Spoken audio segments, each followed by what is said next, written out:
할렐루야. 아멘. 삼부 예배 드리시는 모든 분들에게 말씀을 통해서 하나님의 크신 위로와 은혜가 임하기를 주 예수님의 이름으로 축복합니다. 아멘. 오늘 설교 제목이 마지막 때입니다. 예수님께서 누가복음 18장 8절에서 인자가 올 때에 세상에서 믿음을 보겠느냐 이렇게 탄식을 하셨습니다. 인자, 메시아, 예수님께서 오실 때라는 말은 이미 오셔서 하시는 말씀이니까 다시 오실 때를 말합니다. 메시아이신 예수님, 인자이신 예수님께서 다시 오실 때에 그 무렵에 세상에서 내가 믿음을 보겠느냐. 주님 오실 때에 이 세상의 특징 중에 하나가 불신앙이 만연한 시대가 되겠다는 거죠. 불신의 시대입니다. 먹고 마시고 시집가고 장가가고 사고 파는 이런 일들을 하지만 영적인 일에는 도무지 관심이 없고 복음을 전해도 복음을 받아들이지 아니하고 하나님이 살아계신다고 증거해도 하나님이 필요하지 아니하는 그런 세대, 복음을 거절하는 시대, 불신앙이 만연한 시대, 그 시대가 바로 마지막 때 말세, 주님이 다시 오실 때의 사회적인 현상이라 그렇게 주님이 내다보시고 탄식을 하셨습니다.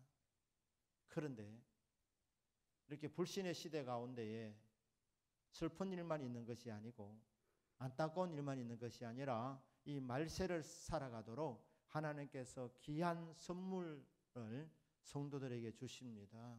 그게 바로 성령의 은혜입니다. 사도행전 2장 18절 보시면 그때에 이렇게 시작합니다. 그때에, 이 그때가 언제냐면 바로 앞에 2장 17절에 보면 말세, 하나님 말씀하시는 말세에 내가 내 영을 모든 육체에 부어주리니, 그러니까 그때라는 말은 말세에, 말세라는 뜻이 뭡니까? 말은 끝말자, 세자는 세상 세자. 그러니까 세상 끝에, 세상 끝날 때에, 여러분 이 세상은 그냥 영원히 가지 않습니다. 언젠가 끝이 있습니다. 그때가 되면 불로 이 세상이 풀어질 것을 말씀합니다. 그렇게 해야지 새 하늘과 새 땅이 열리게 됩니다. 하나님께서 우리들이 상상할 수 없는 그런 놀라운 세상을 열어주시려고 주님이 다시 오실 때에 이 전에 있던 세상을 정리하는 것입니다. 풀어 없어지는 것입니다. 아, 이 세상은 없어지는구나. 그래서 말세. 언제가 이제 말세 시작되느냐? 주님께서 이 땅에 오셔서 십자가에서 죽으시고 3일 만에 부활하셨습니다. 40일 동안 제자들과 같이 계시다가 구름을 타고 하늘로 올라가십니다. 제자들이 500여 명의 제자들이 이 모습을 다 지켜보고 있는데 천사가 말합니다. 어찌하여 하늘을 쳐다보느냐? 구름을 타고 올라가시는 이 예수님은 언젠가 구름을 타고 다시 이 땅에 내려오신다 말씀했습니다. 그러니까 재림을 약속하신 것입니다. 자, 말세의 시작은 주님이 승천하시면서 시작된 것입니다. 주님이 다시 오시는 것을 기다리는 성도님들, 저와 여러분이 지금 주님의 재림을 기다리면서 살아가고 있습니다. 말세를 살아가고 있는 것입니다. 주님이 다시 오시면 새하늘과 새 땅이 열리게 될 것입니다.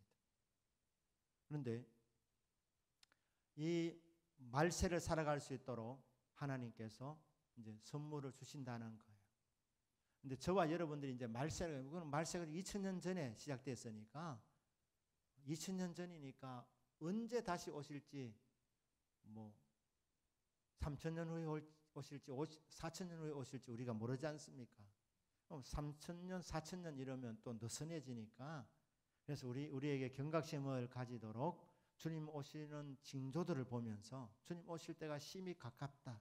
그러면 말세 지말이라는 거예요. 말세 중에도 끝이라는 거예요. 그러니까 저와 여러분은 되어져가는 징조를 보게 될 때 주님 오실 때 심히 가까운 말세 지마를 살아가고 있는 것입니다. 그런데 이 말세 지마를 살아가면서 두려워하거나 무서워하지 않도록 하나님 주시는 선물이 뭐냐면 보혜사 성령의 임재입니다. 예루살렘의 마가의 다락방에서 120명의 이 성도들이 주님의 제자들이 모여서 뜨겁게 기도를 했습니다. 열흘 동안 기도했는데 오순절 날이 되었을 때에 그때 하늘문이 열리면서 성령의 불이 기도하는 각자 120여 명의 각자 위에 성령의 불이 임했습니다.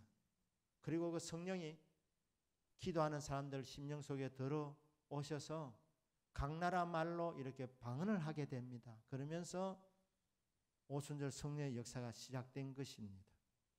그러니까 말세에 그때 내가 내 영을 내 남종과 여종들에게 부어주리니 그들이 예언할 것이요.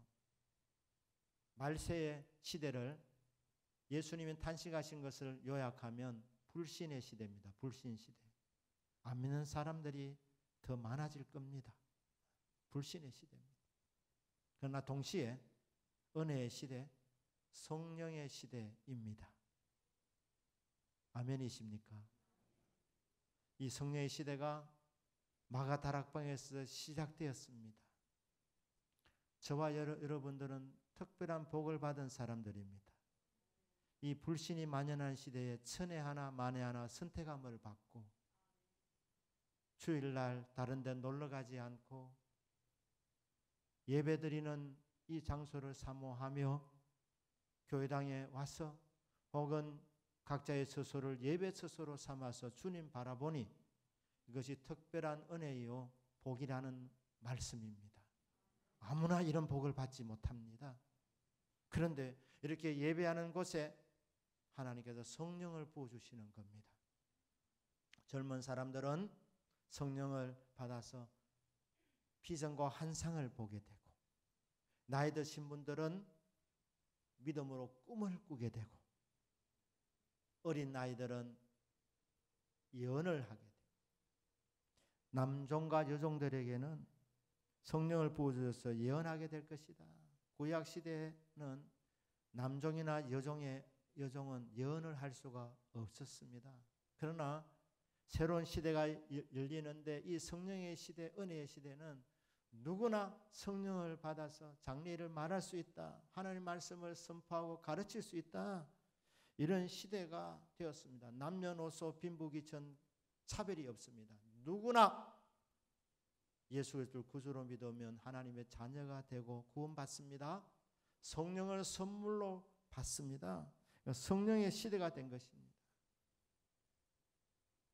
대동교회에도 이 말씀이 그대로 이루어지고 있기 때문에 여러분 정말 잘 오신 것입니다. 오늘 이 예배를 드리는 중에 성령께서 더 우리 가운데 부어주셔서 젊은 분들은 비전과 환상을 보게 되고 나이 드신 분들은 꿈을 꾸게 되고 우리 아이들은 예언을 하게 되고 장래 일을 말하게 되고 말하는 데서 그치지 않고 계속해서 기도하고 선포하는 가운데에 그 꿈과 비전이 이루어지는 것을 보게 되는 것입니다. 정말 여러분들 잘 나온 것입니다. 성령의 역사를 우리는 오늘 또 경험하게 되는 겁니다. 이렇게 성령의 역사가 온 세상 가운데 그대로 임하면 얼마나 좋겠습니까? 그런데 또 다른 일도 벌어집니다. 19절 보니까 또 내가 위로 하늘에서는 기사를 아래로 땅에서는 징조를 베풀리니 곧 피와 불과 연기로다. 좋지 않은 일들도 일어난답니다. 주의 크고 영화로운 날이 이르기 전에 해가 변하여 어두워지며 찬란한 태양이 좀 어두워진다고 말합니다. 달이 변하여 피가 되리라. 하나님께서 교회를 통하여서 성령을 부어 주시지만 이 세상은 어떠냐? 세상은 살벌한 세상이랍니다. 위험한 세상이랍니다. 재앙과 재앙이 일어난답니다. 그러니까 말세의 특징 중에 하나가 재앙이 일어나는 겁니다. 재난의 시대입니다. 곳곳에 지진이 일어나고 전쟁이 일어나고 갈등이 일어나며 산불이 일어납니다. 그래서 연기가 자욱하게 되고 유독 가스가 나오게 되고 나무와 풀들이 다 태워지고, 그런가 하면 또 다른 곳에는 홍수가 일어나고, 다른 곳에는 태풍이 불고, 조류독감이 오고, 팬데믹, 전염병이 돕니다. 코로나19가 이렇게 세상을 덮치게 되고, 이게 세상에서 일어나는 일이라고 이렇게 말씀을 하고 있는 것입니다. 요한계시록은 말세에 일어날 일들에 대해서 좀 더 자세하게 우리에게 말씀을 통하여 가르쳐 주고 있는 것입니다. 요한계시록 9장도 마찬가지 내용입니다. 9장 1절부터 보시면 자, 재앙이 어떻게 일어나는지 그에 대해서 설명을 하고 있는데, 9장 1절에 보시면 다섯째 천사가 나팔을 불매, 나팔을 불 때마다 재앙이 일어나는데, 이제 다섯째 천사가 나팔을 불 때에 어떤 일이 일어납니까? 내가 보니 하늘에서 땅에 떨어진 별 하나가 있는데, 타락한 천사가 땅으로 내어 쫓겼습니다. 근데 그가 무저갱의 열쇠를 받았더라. 무저갱이 뭐냐? 무는 없을 무자, 저는 바닥 저자, 밑바닥이 없는 깽이라.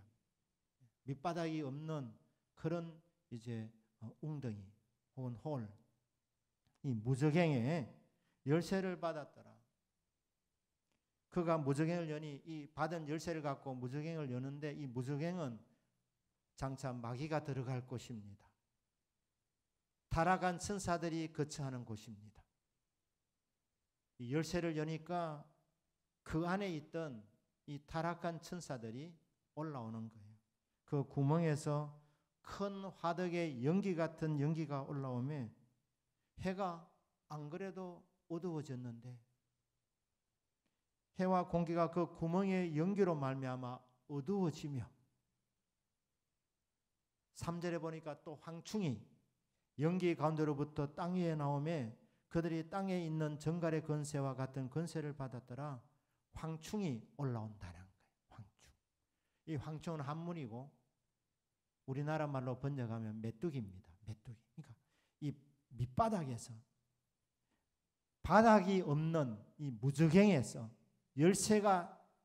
열쇠로 여니까 거기 갇혀있던 이 메뚜기 떼들이 올라온다는 거예요. 이 메뚜기 떼들이 정갈의 권세와 같은 권세를 받았다는. 4절에 그들에게 이르시되, 이 메뚜기 떼들에게 명령을 내립니다. 땅에 풀이나 푸른 것이나 각종 수목은 해하지 말고 오직 이마에 하나님의 인침을 받지 아니한 사람들만 해하라 하시더라. 그런데 이 메뚜기는 단순한 메뚜기가 아닙니다. 왜냐하면 메뚜기 떼들은 수목을 해롭게 하고 풀을 갉아먹고, 푸른 것에 손을 대는데, 이 무저갱에서 올라온 메뚜기 떼들에게 하나님 내리시는 명령이 무엇이냐 하면, 풀도 손대지 말고 수목도 손대지 말고 그 다음에 푸른 것에도 손대지 마라. 대신에 하나님의 인침을 받지 않은 사람들만 해야라. 그러니까 이게 그냥 메뚜기 떼가 아니라 영물들인 걸 알 수 있습니다. 악한 영들입니다. 이 악한 영들에게 너희들이 아무나 해할 수 없다. 수목도 손대지 말고 하나님의 인침을 받지 않은 사람들만 해야 할 수 있다. 하나님이 인치신 사람들은 성도들입니다. 성도들은 손대지 말라는 거예요. 하나님의 성령의 인침을 받은 사람들은 손대지 마라. 그러니까 여러분, 이 재난의 시대를 살아가도 우리 성도님들 성령 받았으면 걱정하지 마시길 바랍니다. 조심은 해야 되지만 마스크는 하셔야 되지만, 그러나 너무 두려워하지는 마라. 왜냐하면 이 재앙을 내릴 대상은, 이 악한 영들이 공격할 대상은 성도가 아니라는 거예요. 누구냐?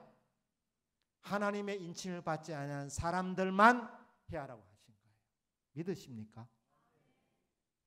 그러면 재앙을 내리는 목적이 뭡니까? 요한계시록 9장 20절 21절에 보면 하나님의 마음 우리가 읽을 수 있습니다. 하나님께서 불신자들에게 재앙을 내리시는 목적은 깨닫고 회개하도록, 하나님께로 돌아와서 구원받도록 하시려고 재난을 허락하시는 겁니다. 왜? 말로 안 받으니까. 말이 안 통하니까. 예수 그리스도가 주님이십니다. 십자가에서 죽으신 것은 죄 없으신 분이 저와 여러분의 죄를 대신 담당하셔서 십자가에서 죽으셔서 여러분의 죄 문제가 해결되었습니다. 그리고 3일 만에 부활하셔서 우리를 죄인들을 의롭게 만들어 주셨습니다. 이게 복음의 핵심입니다. 이 복음을 전하면 받으면 구원받습니다. 하나님의 자녀가 됩니다. 그런데 이 복음을 안 받는 거예요. 받아들이지 않습니다. 말로 안 되니까 하나님께서 너무너무 안타까운 나머지 재앙이 일어나면 깨달을까 싶어서 이 세상은 소망이 없구나. 이 세상은 불안한 곳이구나. 하나님이 지금까지 다 지켜주시고 막아주셨기 때문에 재난이 일어나지 않을 뿐이지 마귀인데 맡겨버리면 악한 영들이 설치도록 만들어 놓으면 이들이 와서 인간들을 괴롭게 하는구나. 고난이 오는구나. 아픔이 오는구나. 시련이 오는구나. 해코지를 당하는구나. 하나님이 막아주고 계시는 것뿐이었구나. 깨닫고 하나님 품 안에서 위로와 구원을 받고자 하나님께로 돌아오도록 하나님이 이 세상에 재난을 허락하신다는 겁니다. 이 마지막 때에 재난과 재난이 일어나게 될 때 회개할까 싶어서. 그런데 말입니다. 3분의 1이 죽거나 다치고 3분의 2가 죽거나 다치고 절반이 죽거나 다치는 이런 재난이 계속 일어나게 될 때 회개해야 되는데 더 강팍해지더라. 하나님 마음이 얼마나 아프시겠습니까? 재난을 주는 목적이 불신자들이 이거 깨닫고 하나님께로 돌아올까 싶어서 회개할까 싶어서 하나님 허락하신 재난일 뿐인데 재난 중에도 그들의 마음이 더 완악하여지더라.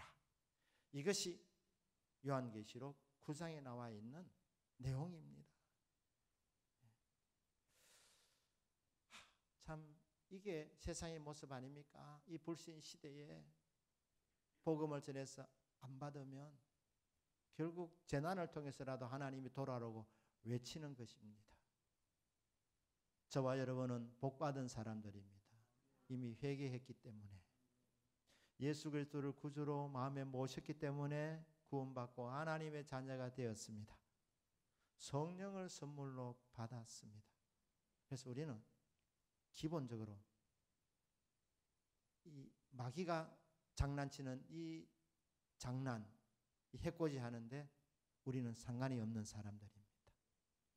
물론 예외는 있습니다. 좀 이따 설명하겠습니다.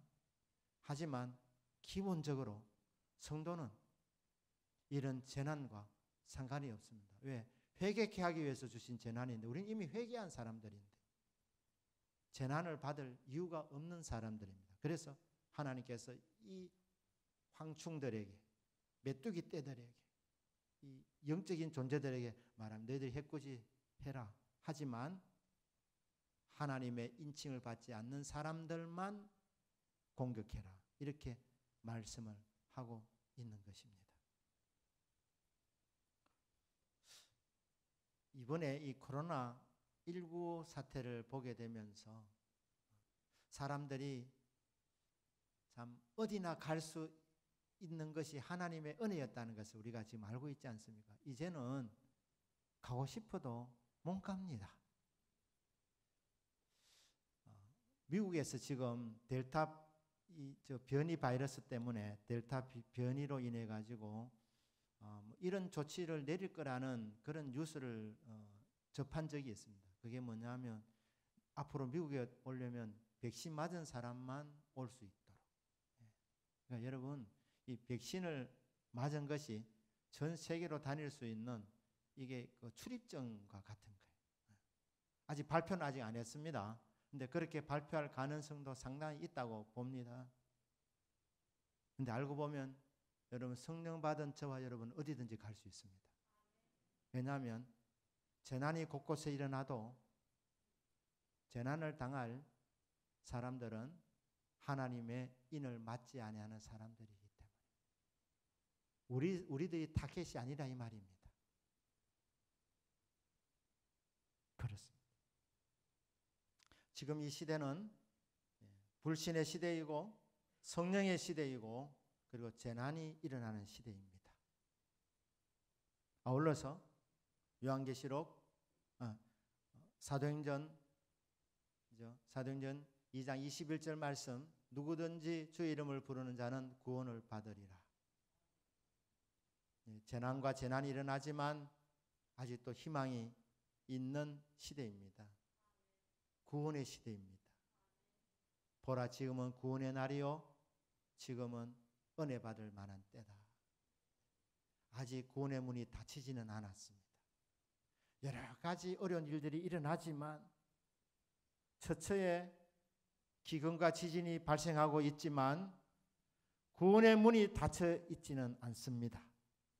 아직도 주의 이름을 부르기만 하면 누구든지 구원을 받을 수 있는 구원받을 때입니다. 은혜의 때입니다. 그래서 우리 성도님들은 이 구원받고 성령 받고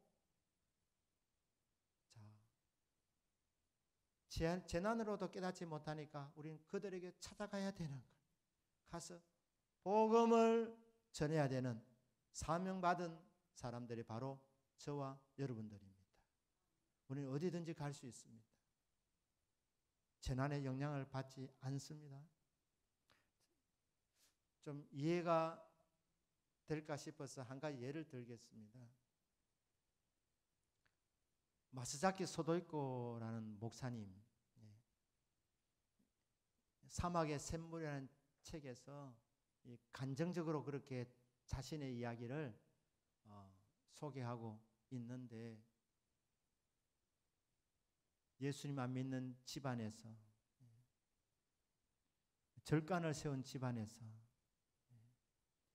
자식이 없어 부모님이 불공을 들여서 낳은 아들이 바로 이 마시자키 소도이코입니다. 사촌이 절을 하나 지어서 이렇게 바칠 정도로 그런 집이었는데, 이 사람이 복음을 받아들여서 하나님 자녀가 되었습니다. 그래서 집에서 쫓겨나게 되었는데, 이 전도자로 이렇게 살아갑니다. 목사가 되는데, 이제 첫 목회지에서 복음을 전하는데 그 동네 사람들 중에 이 기독교인들을 그렇게 못 살게 하는 사람들이 있었습니다. 이 마사기 소도이코 목사님 그렇게 핍박하는 거예요. 성질을 막 건드리기도 하고, 그 옛날 이야기니까 동네 그 나무 다리가 좀 헛술해져 가지고 그 나무 다리를 밑에서 고쳐주고 있는데, 이 유지라는 한 사람이 보고 그때 똥물을 갖고 와서 그 위에 붓는 거예요. 예수 믿는 사람 어떻게 반응하는지 그거 보려고 말입니다. 이런 골탕을 먹이는 일들을 계속하는데, 그런데 이 부잣집에서 한 사람이 괴력으로 죽습니다. 그 당시에 일본에 폐결핵이 창궐했었습니다. 근데 그 당시에 일본 사람들이 무엇을 믿고 있었냐면, 이 폐결핵균이 아주 이게 죽음으로 끝나는 것이 아니고 죽고 나서도 그 죽은 사람 시신 근처에 머물러 있다는 거예요.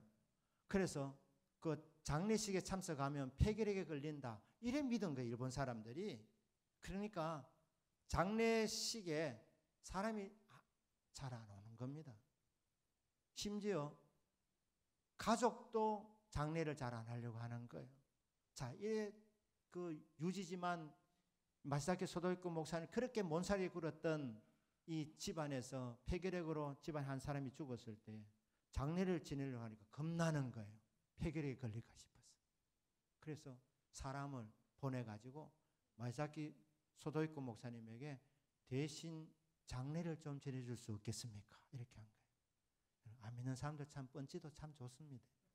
그렇게 못 살게 놔놓고 자기들이 막상 어려우니까 장례를 드려달라는 거예요. 그래서 마사키 소도이코 목사님이 교인들하고 가서 장례를 치르는데 염을 해주고 그 모든 장례 가정 뭐 하루 만에 끝난 일이 아니지 않습니까? 가족들이 코빼기도 안 보이고 마지막 하간 예배를 드리고 모든 것을 다 끝냈을 때에 그 가족들은 멀리 떨어져서 구경하다가 다 끝났을 때 온 가족이 마사키 소도이코 목사님에게 절을 하더라. 그 이후로부터 이 집안이 마사키 소도이코 목사님 사역의 후원자가 되었다. 이렇게 나와 있습니다.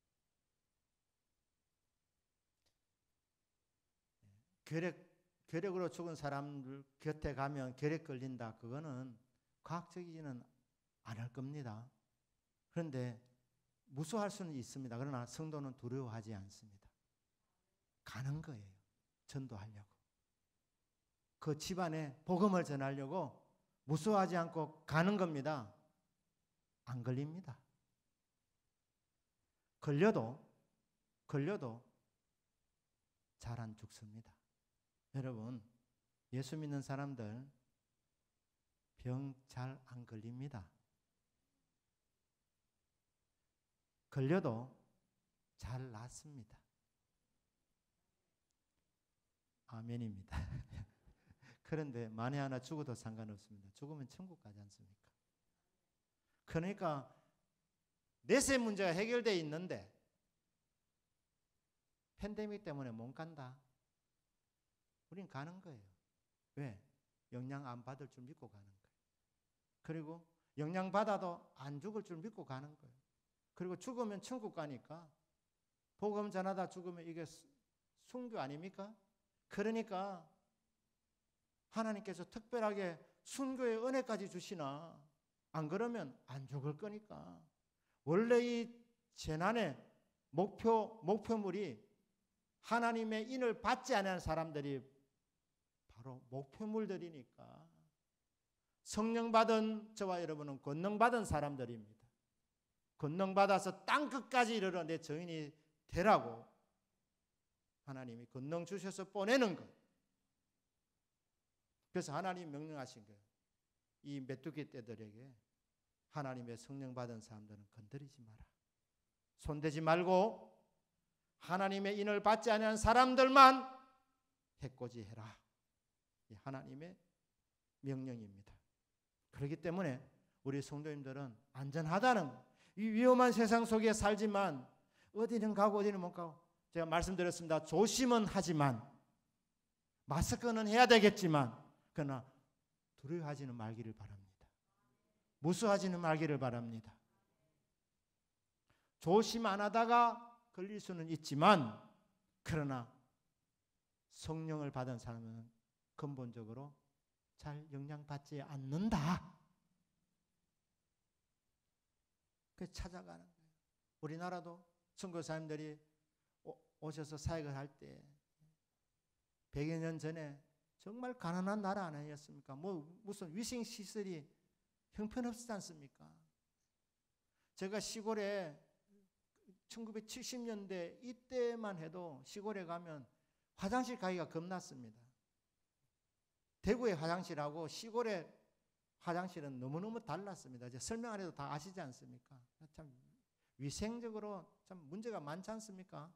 자, 그런데 100여 년 전에 얼마나 더 심했겠습니까? 그런데 선교사님들이 이곳에 와서 전염병이 돈다고 다 도망갔습니까? 아닙니다. 전염병이 돌아도 그곳에서 복음을 전했습니다. 환자들 끌어안았습니다. 나병 환자들 같은 거는 고름도 빨아주고 말입니다. 왜 그렇게 빱니까? 안 걸릴 줄 믿고 빠는 거예요. 사랑의 마음이 우러나서 너무너무 비위생적이지 않습니까? 그 환자의 고름을 빤다는 거, 그거는 무모하게 보이는 일입니다. 하지만 그리스도의 사랑이 너무너무 넘치기 때문에 그래서 고름도 빨아주고 말입니다. 환자를 그냥 안아주고 그곳에 찾아가서 복음을 전하고 이렇게 합니다. 그러다가 돌아가시는 분도 있습니다. 그런 분들은 순교자들이고 대부분 경우는 그냥 그리스도의 사랑을 전해서 그곳에서 하나님 나라를 확장시킨 일을 하는데 쓰임을 받았다는 것이지. 그렇습니다. 위험한 시대 가운데 하나님께서 우리에게 성령을 부어 주셔서 권능 있는 삶을 살게 해 주십니다. 그렇기 때문에 아무 걱정 염려하지 말라는 거예요. 두려워하지도 말고 무서워하지도 마라. 어디든지 담대하게 가라는 겁니다. 예수 믿으면 구원받습니다. 하나님의 자녀가 됩니다. 그리고 하나님 우리에게 풍성한 삶을 허락해 주십니다. 크기에 만족하지 마시고 하나님 주신 사명 우리는 잘 감당해야 되겠습니다. 너희는 온 천하에 다니며 만민에게 복음을 전해라. 위험한 세상들이지만 곳곳에 위험이 있고 재난이 일어나지만 두려워하지 말고 무서워하지 말고 다 찾아가라는 그곳에 가서 복음을 전해라. 주 예수를 믿으라. 그리하면 그대와 그대의 집이 구원을 받습니다. 이 복음을 전하라고 하는 것입니다. 데이빗 리빙스턴 선교사님이 아프리카에서 선교를 할 때 아프리카 지역을 많이 개척을 했습니다. 그래서 데이빗 리빙스턴 때문에 아프리카 지도가 완성되었다 이런 말까지 할 정도로 밀림을 많이 개척했는데 한 번은 개척하다가 갑자기 사자가 나타나서 1대1로 딱 맞닥뜨렸습니다. 리빙스턴 선교사님이 오늘이 천국 가는 날이구나 그래 생각을 했답니다. 그리고 잠깐 의식을 잃었답니다. 의식을 잃었다는 말은 좋은 표현이고 기절한 것이겠죠. 기절했어요. 그리고 이제 눈을 떴습니다. 천국인 줄 알았는데 보니까 여전히 밀림 가운데 있는 거예요. 안 죽었습니다. 리빙스턴 선교사님이 손을 털고 일어나면서 했던 말이 있습니다. 사명자는 그 사명이 다하기 전에는 결코 죽지 않는다. 여러분, 이 험한 세상이지만 사명자는요, 사명이 다하기 전까지는 안 죽습니다. 믿으시기를 축복합니다. 저와 여러분이 던지는 질문입니다. 너 예수 믿고 구원 받았느냐? 여기 아멘이 되시는 분은 복 있는 사람들입니다. 회개했느냐? 회개가 되었으면 복 있는 사람입니다. 성령을 받았느냐? 왜 아멘이 안 되십니까? 계속 하니까 이제 멋쩍어서 안 하시는 줄로 알겠습니다. 성령을 받았습니다. 예수 믿는 순간. 그러니까 여러분 다 복받은 사람들입니다. 그리고 하나님 우리에게 풍성한 삶을 주시는데 여기에 머무는 것이 아니라 여러분 우리는 사명으로 살아야 합니다. 설교하는 저도 설교 전에 묻는 질문이 이 목사 너 왜 사느냐? 남은 생에 네가 이 땅에 존재하는 이유가 뭐냐? 사명 때문에 남아있는 거예요. 사명 때문에 살아가는 거예요. 잘 먹고 잘 사는 것 하나님은 성도에게 주십니다. 그러나 거기에 만족하면 곤란하다는 것입니다. 그거는 기본적인 것이고 뛰어넘어서 우리는 사명 따라 살아야 된다. 너는 성령 받았으니까 구애받을 장소 없다. 어디든지 갈 수 있다. 겁내지 마라. 두려워하지 마라. 무서워하지 마라. 너는 영향받지 않는다. 그 믿음을 갖고 우리는 하나님이 보내는 곳으로 가는 것입니다.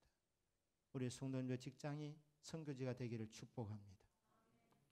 성도님들의 사업체가 선교지가 되기를 축복합니다. 성도님들의 가정이 선교지가 되기를 주님의 이름으로 축복합니다. 여러분이 가는 그 모든 현장이 다 선교지가 되기를 바랍니다. 이 사명 감당하고자 하는 우리에게 성령을 부어주셨고 구원해 주셔서 하나님의 자녀로 삼아주셨으니까 이 사명 감당하면 살아가는 보람이 있는 겁니다. 기쁨이 있는 것입니다. 행복이 있는 것입니다. 이 사명을 감당하도록 성령을 부어주셔서 감사합니다.